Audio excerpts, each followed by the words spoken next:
오늘 하나님께서 우리에게 주실 말씀은 여호수아 11장 23절입니다. 여호수아 11장 23절 한 절 말씀 우리 다 같이 봉독을 하겠습니다. 시작. 이와 같이 여호수아가 여호와께서 모세에게 말씀하신 대로 그 온 땅을 점령하여 이스라엘 지파의 구분에 따라 기업으로 주매 그 땅의 전쟁이 그쳤더라. 아멘. 지금까지 말씀 묵상을 하신 분은 이제 모세 오경을 마치고 또 여호수아를 시작할 때 가나안 땅 정복에 대한 기대가 컸을 것 같습니다. 과연 하나님께서 어떤 방법으로 가나안 땅을 정복하게 하실 것인가, 또 어떤 전력에 의해서 가나안 땅을 점령하실 건가에 대한 이런 기대가 있지 않았을까 하는 이런 생각을 해봅니다. 그런데 오늘 본문 마지막 절에서 전쟁이 그쳤다라는 소식을 이렇게 접하게 되죠. 이제 막 전쟁이 시작된 것 같은데 성경상으로 보면은 근데 벌써 전쟁이 끝나 버렸습니다. 치열하게 싸우고 죽고 이런 전투를 생각했는데 그런 내용은 그닥 없고 그냥 오늘 본문에서 전쟁이 그쳤다라고 하는 소식을 우리가 접하게 되었다라고 하는 것입니다. 그런데 전쟁이 그친 것은 매우 좋은 소식이죠.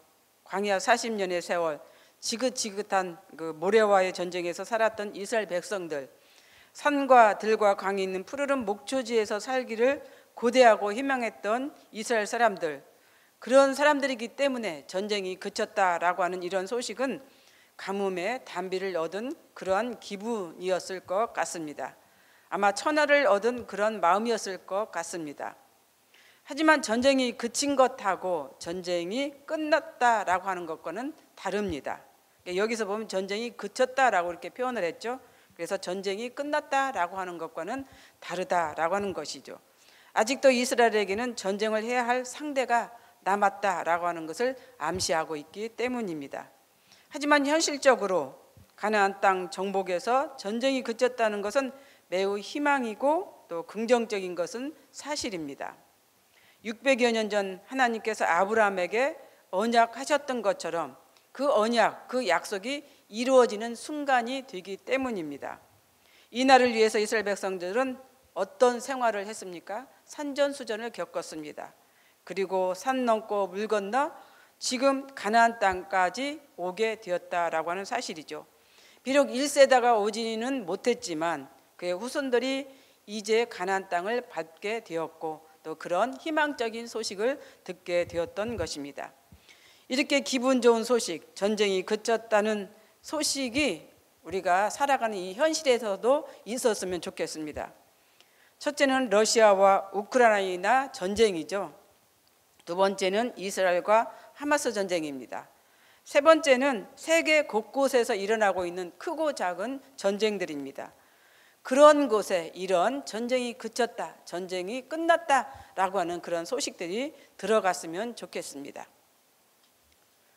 그래서 그들이 정말 마음 편히 기쁘고 즐겁게 살아가는 그런 소식이 되었으면 좋겠다라고 하는 희망을 가져봅니다. 그러면서 오늘 본문 23절을 다시 한번 생각해 보았습니다. 다시 한번 제가 읽어보겠습니다. 이와 같이 여호수아가 여호와께서 모세에게 말씀하신 대로 그 온 땅을 점령하여 이스라엘 지파의 구분에 따라 기업으로 주매 그 땅에 전쟁이 그쳤더라. 이런 축복이 우리 삶 속에서도 일어나시기를 바랍니다. 전쟁을 마친 이유는 하나님이 모세에게 말씀하신 대로 이스라엘 백성들이 순종을 했기 때문에 전쟁을 그칠 수가 있었습니다. 또 그 땅을 점령하기 위해서 하나님이 명하신 대로 이스라엘 백성들이 행하였기 때문에 전쟁을 그칠 수가 있었던 것이죠. 마지막으로는 그 점령할 땅을 지파별로 공평하게 나눴기 때문에 전쟁을 이제 마칠 수가 있었던 것입니다. 만약에 이제 이게 땅을 분배하는 과정에서 이스라엘의 12지파가 또다시 전쟁을 일으켰다라고 하면은 어떻게 되겠습니까? 아마 전쟁이 또 다른 내분으로 인해서 일어나게 되었을 것입니다.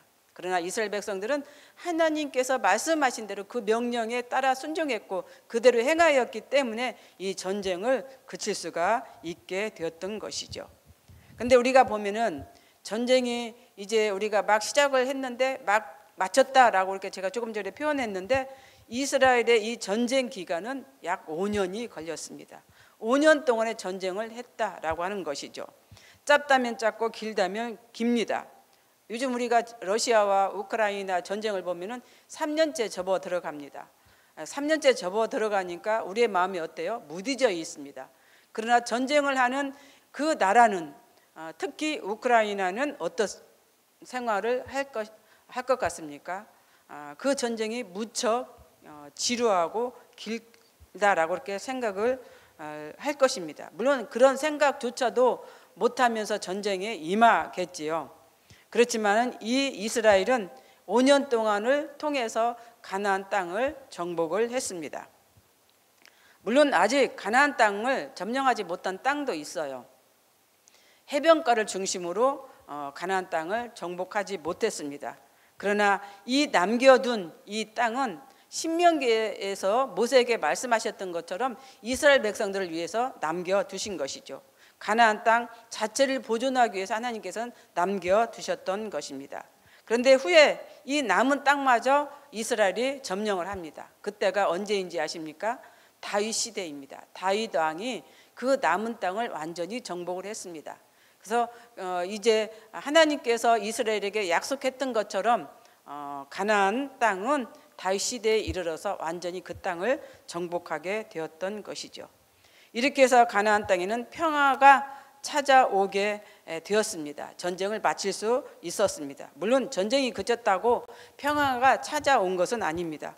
백성들이 안심하고 살아갈 조건도 안 됩니다. 왜냐하면 크고 작은 문제들이 많이 있기 때문에 늘 완전히 정복하기까지는, 완전히 이스라엘 땅으로 만들기까지는 이들에게는 이 전쟁이 있었습니다. 하지만 표면적으로는 가나안 땅은 이제 완전히 이스라엘 땅이 되었다라고 하는 것이죠. 새 집에서 살 때와 또 내 집에서 살 때와는 다른 것처럼 이방인이 아닌 주인으로서 이스라엘은 살아가게 되었다라고 하는 그런 의미입니다. 그런데 우리는 여기서 전쟁에서 이제 보여준 하나님의 방법을 우리가 한번 살펴볼 필요가 있습니다. 인간적으로 보면 매우 잔인하고 잔혹한 행위로 이스라엘은 가나안 땅을 정복을 했습니다. 사람으로서는 할 수 있는 방법이 아니죠. 그럼에도 하나님은 이런 잔인한 방법, 잔혹한 방법을 통해서 이제 가나안 땅을 정복을 했고 가나안 땅 원주민들을 죽였습니다. 왜 이렇게 하셨을까? 왜 굳이 그렇게 잔인하게 잔혹하게 가나안 땅 원주민들을 죽였을까? 여기에서 우리에게 주는 의미가 참 많습니다. 또 큽니다. 당시 가나안에는 부족이 참 많이 있었습니다. 성경에서 보면은 이제 이후에 보면은 31명의 왕들을 죽였다라고 하는 이런 기록이 있습니다. 31명의 왕이 죽였다라고 하면 어때요? 그 좁은 땅 가나안 땅에 31의 부족국가가 있었다라고 하는 그런 거예요. 근데 이 31명만 있었을까요? 그 외에는 더 있었을 거다라고 하는 생각을 하게 됩니다. 그렇기 때문에 이스라엘 백성으로서는 전쟁을 단번에 끝낼 수가 없었던 것이에요. 왜냐하면 이 부족국가를 치면은 이 부족국가에서 동맹을 해서 일어나는 이런 악순환들이 일어났기 때문에 이스라엘로서는 단번에 가나안 땅을 차지할 수가 없었던 것이고 정복할 수가 없었던 것입니다. 그래서 아마 하나님은 이렇게 잔인한 방법을 통해서, 잔혹한 방법을 통해서 가나안 땅을 정복해야만 했던 것이 아닐까, 이런 생각을 해보게 됩니다. 그런데 여기서 보면 그 죽이는 방법이 발로 밟아 죽였다라고 하는 그런 것이죠. 발로 밟아 죽였다. 근데 왜 이런 방법을 썼을까? 발로 밟아 죽이는 것은 또 여러 가지를 우리가 생각할 수가 있습니다. 상대방에게 이것은 수치와 완전히 그 의미를 줄 수가 있습니다. 또 발로 밟는다는 것은 완전히 뭉개버린다는 거잖아요. 이게는 이스라엘 백성들은, 하나님께서는 가나안 원주민들을 완전히 이렇게 발로 밟아서 죽인다라고 하는 그런 의미가 있지 않나, 이런 생각을 해보게 되는 것이죠. 또 이런 것을 통해서 주변에 있는 가나안 땅의 그 소수 민족들에게 그 의미를 이렇게 보여주기 위한 그런 방법도 되었던 것 같습니다. 발로 밟아 죽인 이런 행위 이외에는 어떤 방법이 있었을까요? 칼날을 이용해서 이제 사람들을 죽였다라고 이렇게 표현하고 있습니다. 근데 가나안 땅에 있는 백성들은 기브온 족속만 빼고 거의 다 죽었습니다. 예, 가나안 원주민들이 다 죽었다라고 우리는 생각할 수가 있는 것이죠. 생각해 보세요. 그 땅에 있는 사람들은 다 죽였다라고 한번 여러분들이 한번 상상을 해보십시오. 얼마나 그 광경, 그 상황이 끔찍했을까. 근데 이렇게 끔찍하게 죽일 수밖에 없는 이유가 있었던 것이죠. 당시 가나안에는 우상이 너무나 심했습니다. 아들을 죽여서 우상에게 바치는 이런 일들이 비일비재했던 것이죠. 보이든 보이지 않던 우상이 너무나 난무를 했습니다. 그렇기 때문에 하나님께서는 그런 모든 그 우상 숭배하는 그 모든 잔재들까지도 완전히 멸하기 위해서 이런 방법을 사용하신 것 같습니다. 그렇습니다. 가나안 땅에서는 31명의 왕이 있었던 것처럼 이스라엘은 31번의 싸움을 할 수밖에 없는 상황이었고, 하나의 왕, 하나의 부주국가만 있었다라고 하면 단번에 전쟁을 그칠 수도 있었는데 그렇게 하지 못했다라고 하는 것을 우리가 이제 생각해 볼 수가 있습니다. 근데 여기에서 우리에게 주는 시사가 있습니다.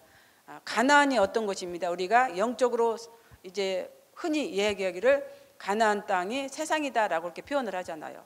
그만큼 가나안 땅에는 왕들이 많은 만큼 세상 속에서도 그만큼의 이제 우리가 싸워야 할 대상들이 많다라고 하는 것을 여기서 얘기해주고 있는 것이죠. 단번에 우리가 세상을 살아가면서 단번에 어떤 그런 영적인 것을 해결할 수 없다라고 하는 것을 보여주는 것이에요. 그만큼 우리도 세상에 살면서 늘 끊임없이 그런 악한 영들과의 싸워야 한다는 것을 여기서 보여주고 있는 것입니다.